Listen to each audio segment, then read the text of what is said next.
te balandi ya Océan du Congo eza moko ya mwana mboka mobondeli mboka na kombo ya résistant Bruno Mimbenga oboyebi oboza kobenga de part et d'autre bozo tuna pourquoi mikolo o chaîne eso salate ndena bisaki bino dans les émissions passées chaîne ya maman aussi ça qui a problème et puis tu ya apartheid otoza na bango na pouvoir ya lelo otoza na bango boyebi bayaki ko menacer jusqu'à ce que babebisaki groupe oyo boye et permettra pour que non tout ça ba émission pour ba monter yango fort dommage que non groupe wanizaki endommagé heureusement que maman aussi azalaki bisika azalaka sinon bonaki boyoka sango mosusu ni les autres kamboka Congo eza pas na maota tozo mona lobby jeudi mboso akosala ba aventure na ye yena denika dima ba akosala bozoba na bango donc ils ont assemblée nationale et comme esika oyo mboso na denika dima na ba député déshonorable to benga bango ba komisi sika wana sika na bango alisana denika dima kena ko déposer calendrier électoral kotalisa ete élection patati patata et kosala en 2023 décembre 2023 donc tala niveau intention batu oyo bazana ngo déjà kotala abonné na bisaki bino bato babandaki kosala propagande pour na élection ezate sikoyo tokotala sikoyo boye entre Félix na Mboso na Kadima na peuple nani aza mokonzi yango nazobenga toujours peuple congolais na conscientisation peuple congolais bozala éveillé tozala éveillé parce que à l'heure oyo makambo ezokende makambo eza korassurer te parce que biso tout omoni ntango président Martin Fayulu akomaki na mbandaka alongo na mbandaka akei na bikoro gouverneur wana alongoli Gbagba obiso yango ne pa bangala Gbagba bon abuki yango na butu eloko biso to se peka parce que comment est-ce que président Fayulu akotambola na délégation ya bato o bakendaki en équipe en avance. Est-ce qu'il n'y avait pas moyen pour que nous puissions la nzela parce que non mokonzi akoya aleka mais tozomi tuna bato baza permet na président Martin Fayulu Moussa bangozani ndena bisibino peuple congolais faut bola muka parce que ba député ba kokuta na lisusu na session na bango nde bazongi pour na ko examiner ou bien ko prolonger élection après 2023. Il y a un mona qui biso ba rescapé de la République na ba maman aussi ba ndeko Merlin vous na mona mboka king trésor kolo bomengo tolobi eloko wana ekosale mate dialogue batu nyonso o bakokene dialogue biso peuple congolais to balukila bango na batu oyo boy ba iko comploter pour na intérêt na bango et non pour na intérêt à peuple parce que tant que tozolo ba que no mboka za na kati occupation bando komisu basomona kaka no eza ba binationaux ba internationaux ba rwandais ba ougandais nde batu baza ko occuper mboka biso non mboka na biso eza occuper na bayiba na mboka ba congolais bango moko lokwa ba mboso boy o ba kosa na kati assemblée nationale eza occupation ba Félix ba Bati ba bato misusu donc c'est ça l'occupation donc congolais à côté na système ya likolo ya ba rwandais eza pasi na mawa bande ko na ngai yango bozo mona tozo ko sensibiliser ba jeune parce que tant o biso to komi biso to okena dialogue poto dialogue na nani beto kenena ko vanda table moko poto sola nini soki te ko telemisa peuple na zela ba sensibilisation ndoko lelo bomonaki akitaki na quartier 3 na quartier 2 bisika o bakanga parlement debout ya quartier 3 akendaki wana na tongo pour la talisa bino que policier à civil policier ya chef na bisote na kutana kina major wana na bisaki il faut parlement debout ya bana quartier truc comment fonctionner bozomo na musala bisoto ko sala mais tozomi tuna ba konzi oyo boyesena ki musala na bango basala place na bino za nini parce que le obo parlement debout ya quartier 3 bakanga yango ça fait maintenant auto que na so combien de mois mettons na kitaki na tongo alelo bayebisinga bandeko babanda kosangana no momentanément na pokwa et puis dans les jours à venir semaine prochaine bakopesa bango esika wana na quartier 3 bakobanda kosala makambo na bango nde basalaka yango siko pe tozobengisa bino bakino ba congolais bana jangu bana quartier 3 tango biso tozobengisa bino ba activité ya révolution ya soulèvement bozo za na koyimayima bozo zela soki nana ya bozo zela Jésus Christ a kopesa mot d'ordre et kopesa maka lisusu te mot d'ordre yango o boto ko talisa bino que non botala batu oyo boy soki bolingi toke na dialogue souffrance na bino ko bakisa mali lisusu donc il faut ko kata mundelo Félix a traversé te botala bande ko nga mbala ka makambo salemi biso na bisa bino que non soki ça ka esprit ya bangala lelo oyo bo Congo oyo boy il y a que changer depuis que la Félix a ngakima bon moni na mbandaka étudier à GD médecine le la recteur wana matisi ba frères académiques et qui a qui maman na désordre tungulu tongolo entre ba étudiants ya Inimba na ba policier au Félix atinda ki pona koboma mais pour mona peuple oza déterminé ko biso ba preno mimenga boy coup de chapeau na bande ko na ngai ya mbandaka bibali bazala ka boy bomona ki peuple tango atelemaki na mbandaka ba policier ko makili kamboya mwana na mwana yebela mwana pakata mbangu c'est ça eloko biso toujours ko sensibiliser ba jeune ya mwana bozo mona to sali toujours orienter peuple toujours ko sensibiliser na ba façon tout pour que le peuple a comme na sens wana maturité ya ko se défendre devant policier parce que bande ko misu ba ko benga ndeko Bruno donc mon ami le titre thème ya conférence pour la révolution massive pour participation pour la révolution bon maman aussi bandeko toza ensemble na makambo to osala obo ezala maman océan ezala ndeko Merlin ezala ndeko Kingi biso baso ba rescapé de la république to opesa siko opposition pour que peuple a le mona pongi a le mona distraction le mona bolema a ko s'associer na combat o biso to orienter bango. Donc tous ensemble makambo to osala ndebo mona ki biso to kitaki na ambassade de France to kitaki na ambassade de Belgique to kitaki ko sensibiliser na ambassade de Russie c'est ça mission o biso to osala ngo. Donc après makambo obo ba ligne siko ya sikande to za ko tracer yango pona kotalisa bandeko dans les jours à venir ni auto ko sala ngo to bandi yango na masina to kita to tambola Congo mobima pona ko sensibiliser éveil wana parce que soki to pesi mot d'ordre congolais ça yesusu mutute kono na yoka kite na mona na yoka kite na mona kite yango wana ba mona na tamboli lobi na kena ka kokolo ba investisseur au Félix abengaki bango ba Jean-Claude Van Damme Félix ateki ndambu ya ka kokolo pa ya Jean-Claude Van Damme yango na bomona ki Jean-Claude Van Damme akenda yi kuna kota ka kokolo donc nemeza wana dans les jours à venir ba soda misu ba kobenga ba ona ka kokolo une grande partie tandis que ba soda ba na problème ya ba solde na bango to ebite Félix tinenga za wana akokanisa nini donc Félix alinga teka kisasa mobibe pa ba Rwandais peuple congolais il faut tofungola miso soki tosali attention teme comme mosusu tokola tolamuki boye batela kishasa mobimbe pa ya Félix dans le 21e siècle eza libabe kozala na président lokola Félix tala Félix bisinya na ye Félix ake ko-officialiser balkanisation ya Congo Félix ake komema biso na EAC na baorganisation des pays Afrique de l'Est oyo bakendaki na Kenya.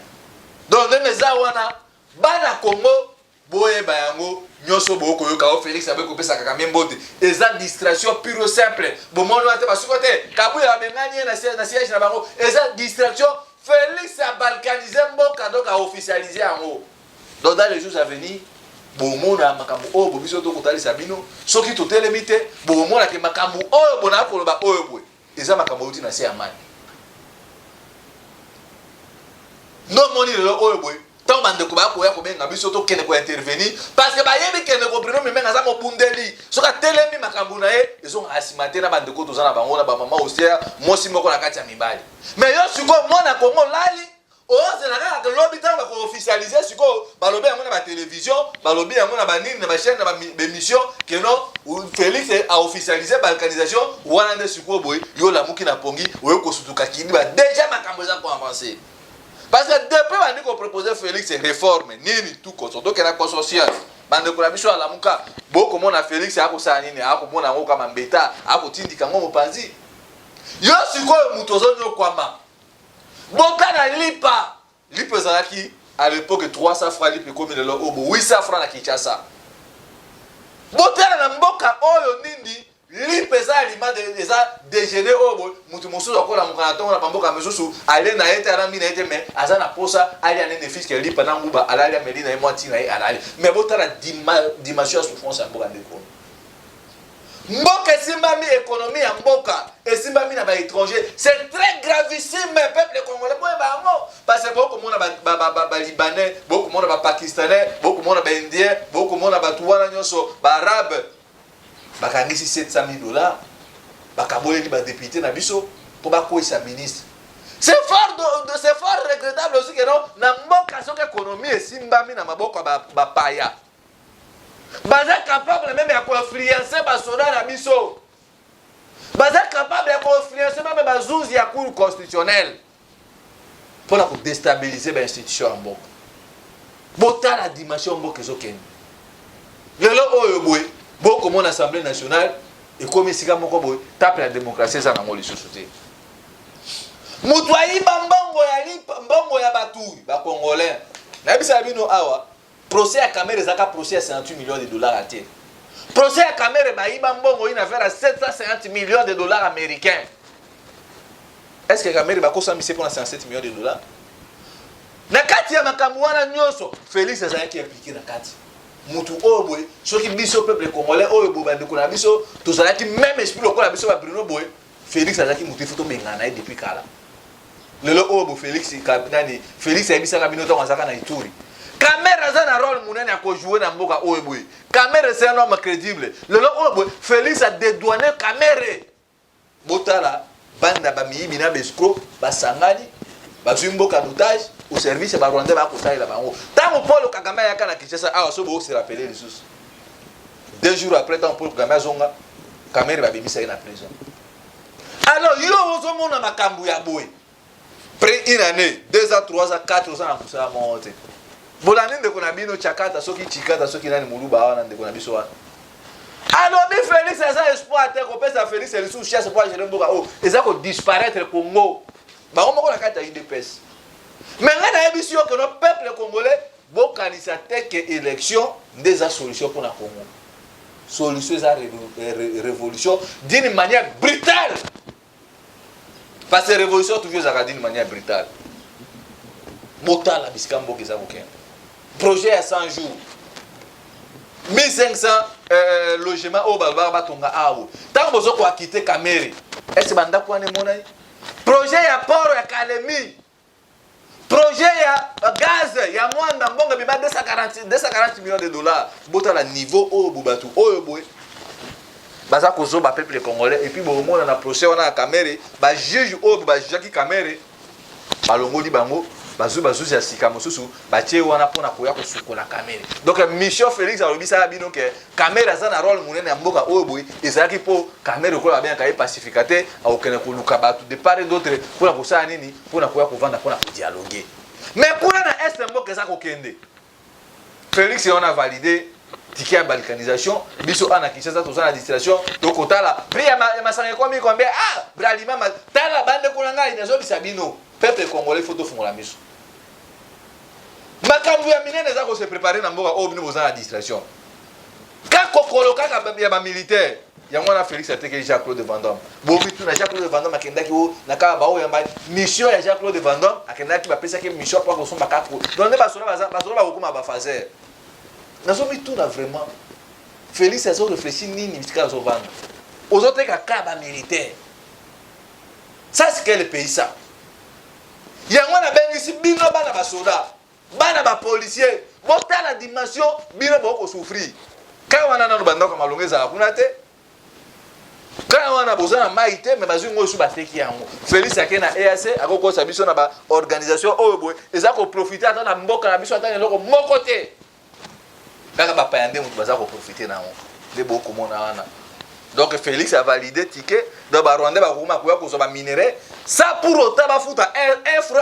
1 centime na Congo. Dans la dimension à président autozana. Tant de bisa bino que no Félix est moins utile à ko président ya mboka munene lokola Congo. Le lo o komi ko mona. Lipe mati peuple ko ina boko. Transport ezate ba ko pesa biso raison oh non bitumba Ukraine na Russie. Quel rapport? Il y a bitumba Ukraine na Russie na Congo. C'est de l'incompétence. bato oyo baye na ta moke batongi ba immeuble ndeko ya Félix wana atongi ba hôtel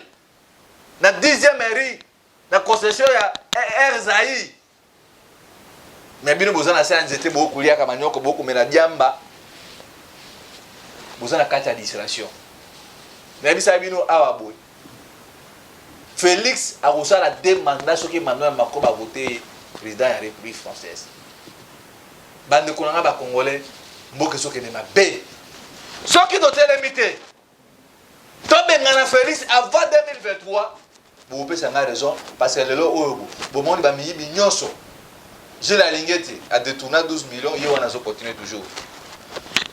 Ou il ba konga yewana le lot et comme tout ya Vital Kamerhe. Donc ce cas c'est mission na ba pesa qui comme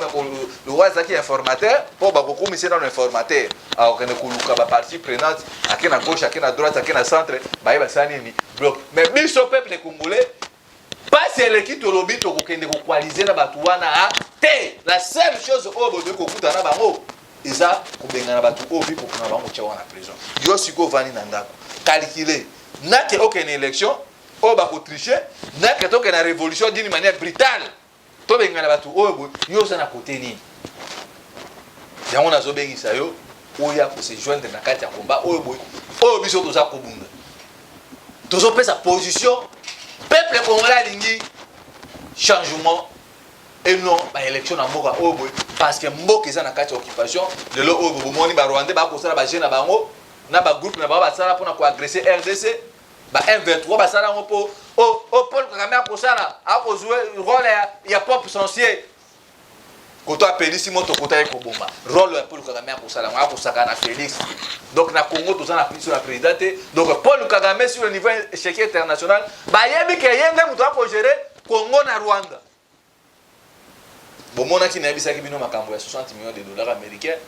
obo ba ko bengana ba réfugiés nyonso bon ba réfugiés te ba ndeko na biso ba africains ba islamistes ba arabe ba zo benga ba ona na Grande-Bretagne po ba bi pour esika ko tia bango zate ba proposer Paul Kagame ba banobe ça 60 millions de dollars américains mais Kagame le ko ya komi mokonzi ya Congo alobi azozo batu wana ba arabe ba ndeko na biso ya Somalie ba nilotique wana tout ba tia bango na kati ya RDC yo mona Congo kami maboko nazobeng sabino ba ndeko na ngai boya to sala bloc to simbana batu o bazo mériter te ko pesa bango sous seconde chance boto la décision na commissarité boto la président Martin Fayulu yo wana bakay ko kata nzela po alekate et puis le ko ngana ko senga président Eli Martin Fayulu soki be mission bokolanda ngo bokata nano ba tourner na bino pour éviter ba humiliation au bout parce que na niveau ya Martin Fayulu ko mériter ba humiliation au bout bokata tourner boya tozonga na sens ya bon combat au bana ko edisa biso soulèvement populaire parce que biloko ya bobasali ngona mandaka na bikoro prochainement ata mosoke na lodge ndenge na yoki ba ko sala ngoyo susu kuna alors président Martin Fayulu nazo supplier bino bokata nanu ka tourner wana parce que kota la boy tozomona élection ils ont voté donc seule façon au biso to ko sala il faut balabala rapport de force. Parce que Félix a comment abiso bande ko abiso wana ba mesana ba kotambola ba kosala marche de santé mais bino le quoi bobek non ba ko kosala marche de santé mais na minute o boy biso ba rescapé de la République de Bruno Mimbenga to pesa bateau de commandement na ya kotambwisa ba ta bande ko d'une manière brutale pour na ko changer ma carte. Chers Congolais, chères Congolaises, l'air est tellement grave.